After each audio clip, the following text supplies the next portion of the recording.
What is going on, my AI squad? We just got done watching Spy Classroom Episode 2.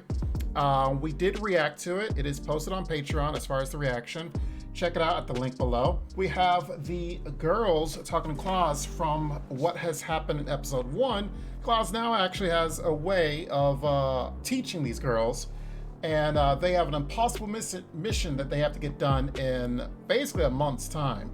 And I actually, on this episode, expected a, kind of honest, the next few episodes to see like a training arc.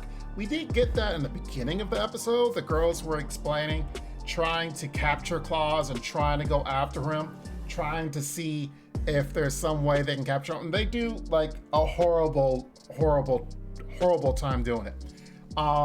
So I expected like the next few episodes to be like training arcs to actually like, okay, here's how we get better, and get better. But it just kind of skips forward and we get into the mission. Like after a while, we actually get into the mission and get see how things are done. Now, kind of going back to Claus and his backstory, like I know there's a lot more to his backstory than was alluded to at episode 2. That's what my guess is. But the fact that he was from the Inferno group, but he was left out of the mission, but yet he's the only one that's alive from that group. Now, granted, this episode, they don't say anything in that group like they died. They allude to it, but they don't say that they're dead.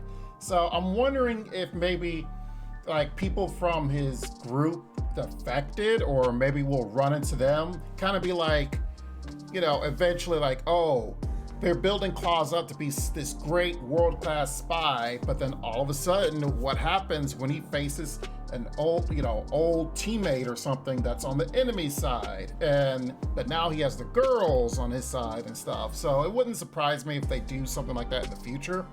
But one thing, the whole dynamic with Claus is like, yes, they build him up to be like this big spy and stuff, but we start to learn more that this man is broken. And, you kind of get that a little bit as far as with his art always being red and he's trying to do these red pictures.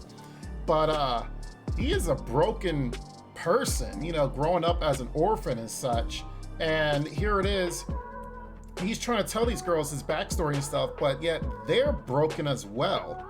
So it's like you have one guy that's trying to teach one broken guy trying to teach other broken group. And he may not be good at teaching, but they can kind of relate after a while. And so they after he kind of has that heart-to-heart to talk to them, they start to kind of bond and they become stronger for it. So the mission starts, like they go behind enemy lines and everything. And it was like crazy. I didn't expect there to be a time skip to get to that point right at this moment. But it was actually pretty funny to see how the girls, they're growing. I still don't think they're there yet, and I'm actually cannot wait to the future to see what, like some of these girls, what are their special powers and moves and such. We see it, I think, a hint of here and there, but all we know really is Lily's, that she's dealing with poisons and such, and she's immune to all poisons and gas and such. But I would like to know more about the girls, and I'm sure over the next episodes we'll learn more about that. And but it's pretty cool that the mission is starting already. Like this episode 2, and we're already getting into this main big mission. So it makes me think that what's going to happen after is like we're still in introduction of everything. So it's going to be pretty cool. I think the funniest moment was essentially where they're like, hey, you know what? We need to have a party. And it's like, we're behind enemy lines, we're spies, but regardless, we need to all group up together.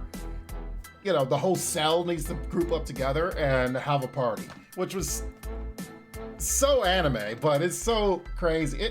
It's funny, but the reason and the logic behind it makes sense because their morale was low and they needed a boost, and they have so much confidence in Claus that it's like, okay, I can understand why they're having a party, but still it's just like, really?